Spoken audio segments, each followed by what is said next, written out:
জয়নগর সাংগঠনিক জেলার 4টি বিধানসভার ভারতীয় জনতা পার্টির মনোনীত প্রার্থী ক্যানিং পূর্বের অসীম সাপুই, পশ্চিমে প্রশান্ত বায়ন, গোসাবা বিধানসভার বিকাশ নস্কর, বাসন্তী বিধানসভার বিকাশ সর্দার ক্যানিং এসডিও অফিসে মনোনয়নপত্র জমা দিলেন। এই কর্মসূচিতে উপস্থিত ছিলেন কেন্দ্রীয় শিক্ষা প্রতিমন্ত্রী সুকান্ত মজুমদার। জয়নগর থেকে সমাজের নাথের রিপোর্ট, রাষ্ট্র সংবাদ।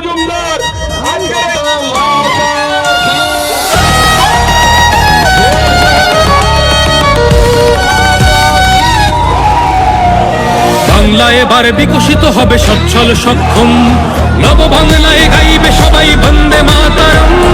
বাংলা এবার বিকশিত হবে সচ্ছল সক্ষম, আর কতকাল বঞ্চিত রবে।